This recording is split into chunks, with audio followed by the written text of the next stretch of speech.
12-year-old Amara woke up to the familiar sounds of Ojulegba Bridge waking up with the world, the rattling of early morning danfos, the hiss of roasted corn sellers heating their coal pots, and the loud clatter of metal shutters being rolled up by shopkeepers. For most people, the day was just beginning. For Amara, the day was another chance to survive. She sat up from the flattened cardboard she used as a bed, rubbed her tired eyes, and hugged her small nylon bag, the only possession she had left. Inside it were 2 clothes, a broken necklace she didn't remember receiving, and a small loaf of bread she had saved from the day before. Breakfast, or maybe lunch, she wasn't sure yet. Her stomach growled, reminding her she hadn't eaten since noon yesterday. But she had learned to pace herself. When you're a child living on the street, you never know when the next piece of food will come. Amara tore a small corner from the bread and tucked it away. Later, she whispered to herself. She stood up, brushed dirt off her skirt, and prepared to start her usual routine, walking from bus stop to bus stop, offering to carry bags for a few naira. Around midday, the sun was blazing so hard it made the asphalt shine. People moved about quickly, shielding their faces with newspapers and handbags. Amara stood outside a small kiosk, hoping someone would buy something and need help carrying the nylon bags. She wasn't begging, at least she didn't see it that way. She wanted to work, to feel useful, to feel like a normal child again. That was when she noticed a woman across the road, standing unsteadily near a parked kiki. She looked wrong. Her eyes were half closed, her steps shaky, as if her legs couldn't decide whether to stand or fall. A small purse dangled loosely from her arm. Amara's attention sharpened. She'd seen sickness before. She'd seen tired traders faint from heat, seen people dizzy from hunger. But this woman, something felt different. Before anyone could react, the woman stumbled forward. Her purse slipped. Her knees buckled. Her body tilted dangerously. And then she collapsed gently onto the ground. People shouted. Some moved closer. Some stayed back, unsure what to do. But Amara ran. Fast. "Madam! Madam! Can you hear me?" she cried, kneeling beside the woman. The woman was breathing, but weakly. Her skin felt hot. Too hot. Someone yelled, "Bring water!" Another shouted, "Make Una give him space." But nobody actually did anything. Amara looked around desperately. She had no water, no money, nothing useful. Nothing except, she looked at the loaf of bread in her nylon bag. Her last food. She hesitated only for a second. Then she tore a chunk and pressed it gently to the woman's lips. "Madam, please try. Just small. Please." The woman's eyelids fluttered. Her lips moved weakly. Tiny crumbs entered her mouth. Amara held her head carefully, helping her sit upright. Some of the bystanders murmured, "Ah, see this small girl helping her. God bless you, my Pekin. People get good heart." The woman coughed lightly, swallowed, and finally managed to whisper, "Thank you." Her voice was soft, shaky, and strangely familiar, though Amara didn't understand why. She wasn't expecting the woman to wrap weak fingers around her wrist. She wasn't expecting her to whisper her name. Amara. Amara froze. She had not told anyone her name. Her heart thumped hard.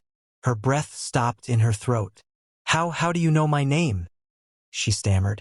The woman blinked slowly, as if processing her own thoughts. Her hand trembled. "Your necklace," she whispered. Amara looked at the tiny broken necklace tied to her bag. It was old, rusty, and missing its pendant. "How do you know this necklace?" she asked, voice shaking. The woman let out a weak, emotional gasp. "Because I gave it to you the day I lost you." A crowd had started forming again. Who be this woman? Dem know each other? Where her family? Amara was confused, scared, and strangely hopeful all at once. A man nearby stepped forward. "Small girl, she needs hospital. You fit follow us?" Amara nodded. A volunteer taxi driver offered to help. Together, they supported the weak woman, whose name they learned was Adaora, and took her to the nearest clinic. Amara sat beside her the entire time, still clutching her nearly empty loaf. Inside the clinic, the nurses gave Adaora fluids and kept her under a fan. The heat and exhaustion had nearly made her faint completely. An hour later, Adaora was conscious enough to speak properly. She turned to Amara, eyes soft. "Come," she whispered. Amara stepped closer, nervous. Adaora reached out and touched her cheek, gently, like a mother would touch a baby she hadn't seen in years. "You're alive," she murmured. Amara swallowed. "Madam, who are you?" A tear slipped down Adaora's cheek. "My name is Adaora, and many years ago, I had a baby girl. Her name was Amara. But one day, when she was 3, we were on a bus. There was a fight outside, people running everywhere. The driver panicked. We all rushed out. In that confusion," her voice cracked, "I lost my child." The room went silent. The hum of the clinic fan suddenly louder, sharper. Amara's eyes widened. She had no memories of her early childhood, only fragments. A woman smiling, a necklace being put around her neck, a warm voice singing. She always thought they were dreams. "I searched for years," Adaora whispered. "Every day, every police station, every orphanage, every street. Then, how did you know it was me?" Amara asked. Adaora smiled sadly. "I never forgot your face. And that necklace, I had one just like it. 2 halves of a heart. One for me, one for you." Amara's hands trembled as she opened her nylon bag and pulled out the broken necklace. Adaora reached to her own neck. Under her blouse was a small chain holding a pendant, the other half of the heart, still intact. When she lifted it, the shape matched perfectly.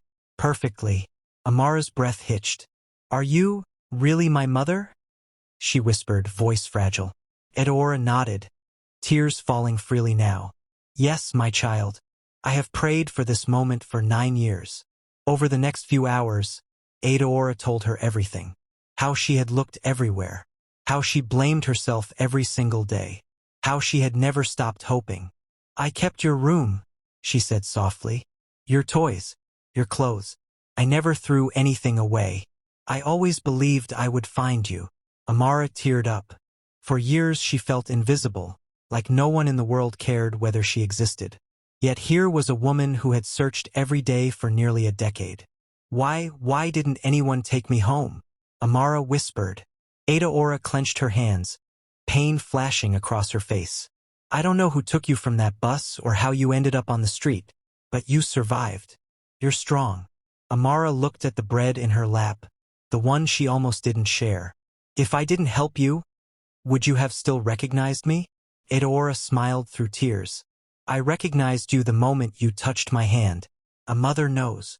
Amara burst into tears and hugged her tightly. Adaora held her as if she would never let go again. The clinic allowed Adaora to rest for the evening. Amara stayed beside her, refusing to leave. News spread quickly around the area. The story of a homeless child who helped a stranger only to discover she had helped her own mother.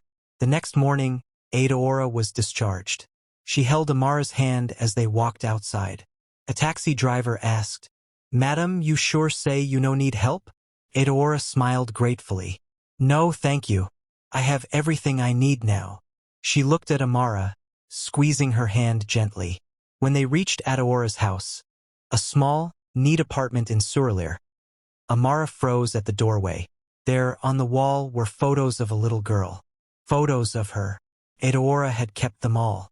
A small room with pink curtains waited inside, untouched, preserved like a time capsule. Amara stepped inside, looked around, and pressed a trembling hand to her chest. "For me," she whispered. Adaora nodded. "I knew you would come home." Amara turned and ran into her mother's arms. That evening, Adaora cooked rice, stew, and plantain. The smell filled the house warmly. Amara watched her, overwhelmed. Nobody had cooked for her in years. When Adaora placed the plate in front of her, Amara hesitated. "I'm not dreaming, right?" Adaora kissed her forehead. "No, my daughter. You're home." Amara's eyes filled with tears. She remembered her last meal, that tiny piece of bread she had saved for herself. She remembered choosing to give it away. And in return, she got something greater than food. She found her mother. A week later, neighbors already knew their story. People visited to greet them, bringing small gifts. They kept repeating the same thing. Small kindness can change a life. Amara always smiled when she heard that, because she knew it was true. She had shared her last bread with a stranger and found her family. And every night after that, when she lay in her warm bed, she whispered the same prayer. Thank you, not just for food, not just for shelter, but for a mother's love found again, and for the miracle that brought them back together.